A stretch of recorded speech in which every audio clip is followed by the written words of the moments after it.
Eh mais je viens de réaliser que ce chemisier faisait un peu cap comme ça de magicienne des temps anciens, donc c'est parfait pour la vidéo que vous vous apprêtez à voir, donc je vous propose qu'on lance tout de suite le générique.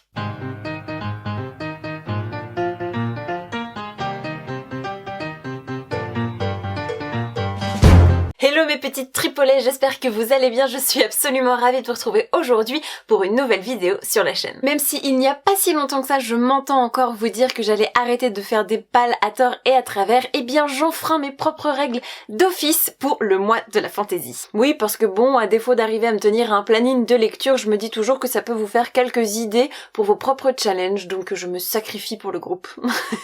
Oui, enfin, si rester pendant des plombes devant ces bibliothèques en se demandant ce qu'on va bien pouvoir déguster pendant tout un mois entier, je me dis que c'est pas mal comme sacrifice quand même. Alors concernant l'événement littéraire en lui-même, le mois de la fantaisie, c'est la 3e année consécutive qu'il revient. Ça a lieu tous les ans au mois de mai et c'est organisé par la booktubeuse Pikiti Bookin. D'ailleurs, si ça vous intéresse et que vous ne l'avez toujours pas vu, je vous mettrai le lien de sa vidéo de présentation dans le petit, vous n'aurez plus qu'à cliquer. En vérité, quand je parle de challenge de lecture pour désigner le mois de la fantaisie, c'est pas tout à fait ça parce qu'en fait c'est juste 4 semaines au mois de mai dédiées exclusivement aux lectures de l'imaginaire et plus particulièrement à la fantaisie.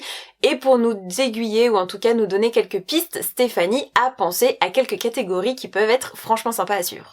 Des catégories cette année, il y en a pas moins de 10 que vous pouvez retrouver juste ici et je ne vous cache pas que comme le mois de mai coïncide pour moi avec le rendu de mon mémoire, ma soutenance et autres joyeusetés universitaires, je ne peux pas me permettre de prévoir une palle de 10 bouquins, je ne m'y tiendrai pas, c'est impossible. Donc du coup j'ai décidé de croiser les catégories pour essayer d'en cocher un maximum avec un minimum de livres. Après avoir pris connaissance de ces 10 catégories, je me suis posée comme ça tranquille devant mes bibliothèques, j'ai fait ma petite tambouille, ma petite mixture et j'en suis arrivée à une sélection de 5 livres que je vais vous présenter tout de suite. Et le premier roman auquel j'ai envie de m'atteler pour ce mois de la fantaisie, il s'agit de Iskari, le premier tome, Achat tueuse de dragons. C'est écrit par Kristen Ciccarelli et publié aux éditions Gallimard Jeunesse. Ce bouquin, il me fait furieusement envie pour tout un tas de raisons, mais la principale, je dirais, c'est que cette histoire met en scène une héroïne qui est une princesse chasseuse de dragons dans un univers dans lequel les histoires sont interdites, puisqu'apparemment elles ont le pouvoir très étrange d'attirer les dragons comme des pierres précieuses attirent les pies. Bon, les modalités ne sont pas très clairement énoncées dans la 4e de couverture, mais en gros j'ai l'impression que dans cet univers, si vous vous mettez à raconter une histoire, vous pouvez vous attendre à voir les foudres dragonesques s'abattre sur vous. Chouette!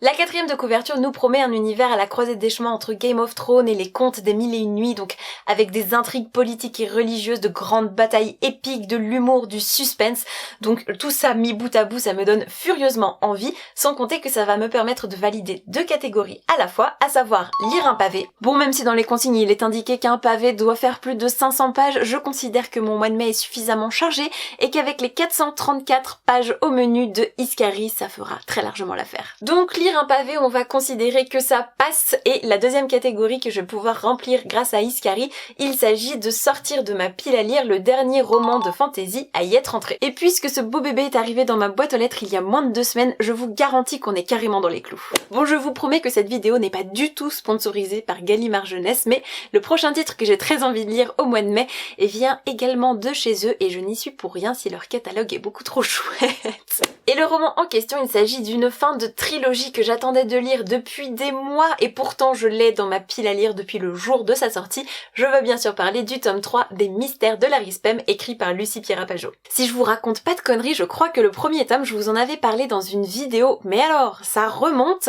Je crois que c'était dans un top 5 de lecture estivale que j'essaierai de vous retrouver et de vous mettre comme d'habitude dans le petit. Les Mystères de l'Arispem, j'étais tombée dedans tête la première parce que c'est le roman qui a succédé à Christelle Dabos dans le cadre du concours du premier roman organisé par Gallimard Jeunesse et Télérama et je n'avais absolument pas été déçue par cet univers steampunk qui partait du principe que la révolution de la commune avait abouti et que donc du coup toute disproportion entre les classes avait été abolie et on avait tout un complot politique, une intrigue avec des histoires de pouvoir, d'alchimie, enfin c'était beaucoup trop cool. J'avais lu le 2e volume qui m'avait tout autant convaincue et du coup je n'ai qu'une hâte, c'est de retrouver les personnages pour enfin avoir le fin mot de cette histoire qui, je vous l'assure, vaut carrément le détour. Et pour ne rien gâcher, lire la fin de cette trilogie qui me tient très à cœur va me permettre de valider 2 catégories à la fois, en commençant par celle qui consiste à lire un livre écrit par un ou une autrice francophone, mais aussi à sortir de ma pile à lire un livre avec du bleu sur la couverture. Et là, impossible de dire que je triche, on est parfaitement dans les consignes. Pas vrai qu'elle est belle?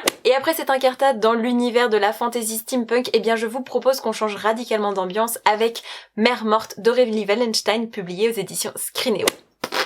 À ce niveau-là, je ne suis même plus sûre de devoir préciser à quel point je vous ai pété les noisettes avec Le Dieu Oiseau, un roman signé par la même autrice que j'ai véritablement adoré et que je vous ai mentionné dans je ne sais pas combien de vidéos, dont mes chouchous de l'année 2018 que vous pouvez retrouver juste ici. Alors déjà, comme vous savez que je suis ultra convaincue par la plume de l'autrice et sa capacité à inventer des atmosphères hyper noires, hyper pesantes grâce à ma lecture du Dieu Oiseau, quand j'ai lu le synopsis de Mère morte, alors là on est passé sur un autre niveau puisque vous pouvez imaginer un univers dans lequel tous les océans, toutes les petites flaques d'eau qui peuplaient la Terre ont totalement disparu au profit de chapes de brume un peu fantomatiques dans lesquelles les esprits de tous les animaux marins qui sont du coup morts se vengent et bouffent les êtres humains. Oui.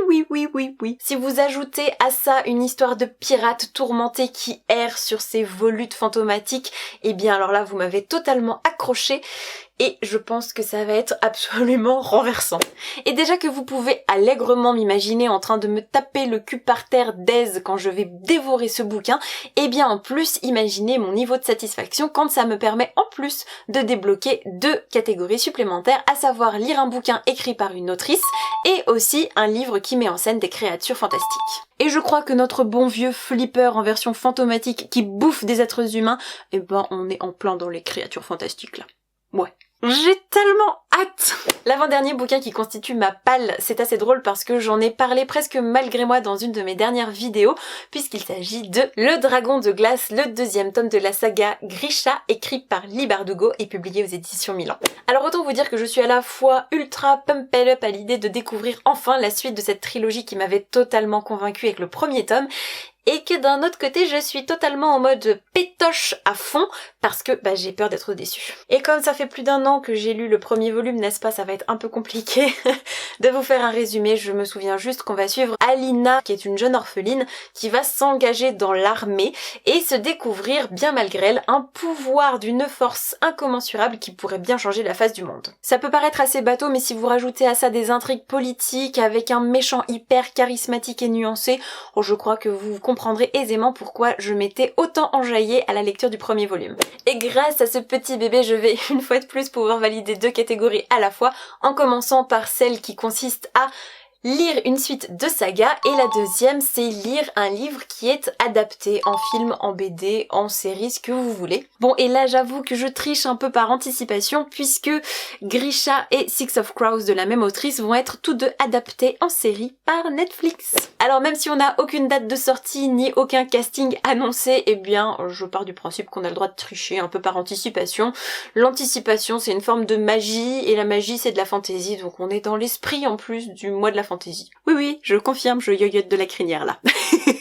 Ah, trop d'enthousiasme, tue l'enthousiasme parfois. Concernant le dernier titre de cette sélection, si vous me suivez sur Instagram, eh bien vous êtes déjà au courant puisque je vous ai mis à contribution pour m'aider à choisir le dernier titre de ma pile à lire pour le mois de la fantaisie. Et une fois n'est pas coutume, si vous ne me suivez pas sur ce réseau social, eh bien je vous invite chaudement à le faire parce que comme vous pouvez le voir, eh bien en me suivant là-bas, vous avez quand même la possibilité de participer activement à la vie de la chaîne et ça c'est quand même plutôt cool. Pour choisir ce bouquin, c'est assez simple, je me suis basée sur les 2 dernières catégories qui me restaient à valider pour le challenge, à savoir d'un côté sortir de ma pile à lire le plus vieux bouquin de fantasy qui s'y trouve, et de l'autre lire un livre choisi par quelqu'un d'autre que moi-même. Du coup j'ai dégainé Livre Addict et j'ai sorti de ma palle les 4 plus vieux livres de fantasy qui s'y trouvaient, et je vous les ai proposés sur Instagram en vous demandant de voter pour votre favori. Et même si les votes ont été assez serrés autour de 3 titres en particulier pendant toute la durée du sondage, eh bien le bouquin qui s'en est sorti avec quand même une avance assez confortable, il s'agit du Château de Hurle, le roman écrit par Diana Wynne Johnson.